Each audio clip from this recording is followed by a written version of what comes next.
My sister and I were in love with Mima's Indian blanket. We fell asleep under army green issued to Daddy by supply. When Mima came to live with us, she brought her medicines, her cane, and the blanket I found on my sister's bed the last time I visited her. I remembered how I'd planned to inherit that blanket, how we used to wrap ourselves at play in its folds and be chieftains and princesses. Now I have found a quilt I'd like to die under. 6 Van Dyke brown squares, 2 white ones, and 1 square the yellow-brown of Mama's cheeks. Each square holds a sweet gum leaf whose fingers I imagine would caress me into silence.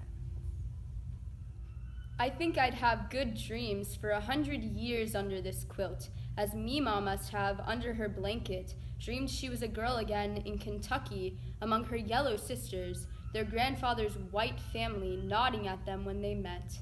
When their father came home from his store, they cranked up the pianola, and all of the beautiful sisters giggled and danced. She must have dreamed about Mama when the dancing was over, a lanky girl trailing after her father through his Oklahoma field. Perhaps under this quilt I dream of myself, of my childhood of miracles, of my father's burnt umber pride, my mother's ochre gentleness. Within the dream of myself, perhaps I'd meet my son or my other child as yet unconceived. I'd call it the century quilt, after its pattern of leaves. So we analyzed this with CRD's method, and so we're going to talk about structure, and there are different shifts between the stanzas, and so the word now represents a shift, and there are different verb tenses. There's past tense when she says were, and there's present tense where she says now, and then there's future tense where she says I'd, and these all represent the quilt and how it's important as time passes and as it's passed down through generations. And so what does this poem say? Well, there are a lot of colors in this poem.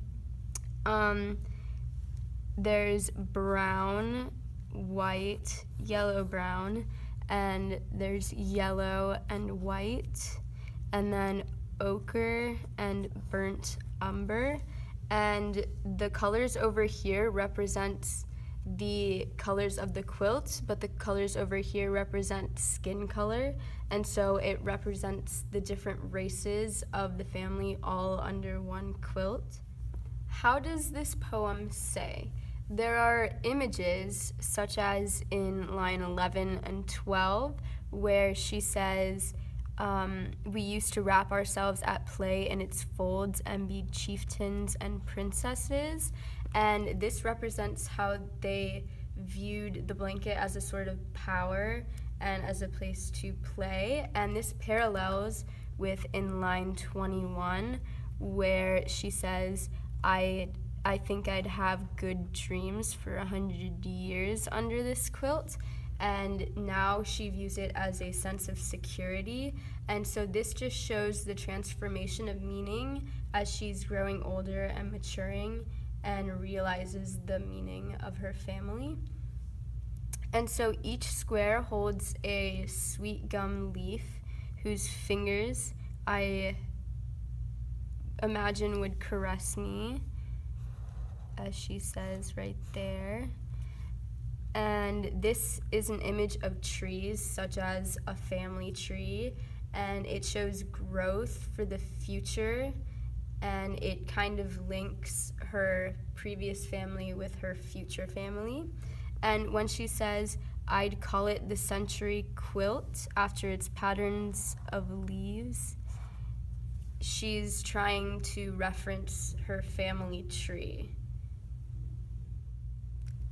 So still on how does the poem say, we're going to talk about mood.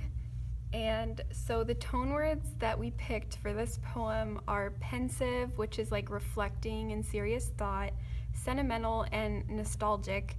And with pensive, she's like reflecting on all of her good memories. And we can see this from words like love and giggled, and those are in the sections of past. This one's also in past, even though it's in the future paragraph. That's the now. And then it goes back to future over here. So in her past paragraphs, she uses words like giggle, dance, in love, and it really creates a nostalgic and sentimental tone. And then with her words in the future paragraphs, she creates an optimistic tone as well. She uses the word dreams 5 times. One here, there's another there. 3, 4, and 5. So she uses it 5 times, so she's obviously feeling pretty nostalgic, and it also has a feeling of safety, and she's feeling secure. So like in this line, she says, I think I'd have good dreams for 100 years under this quilt. That's like security, and she also uses the word caress, and so this shows that she's feeling secure now and for future years to come. And it also talks about the form of the poem under how does the poem say. And so back to the past, present, and future tenses. The past, the length of this stanza, it represents, we only know like the length or size of our family tree to a certain point, like however much knowledge we have. So yes, it's longer than the present because the present is short, it's only now, like this 1 second is only the present. But the past is a little longer, and the future is for however many years to come, so it'll be longer.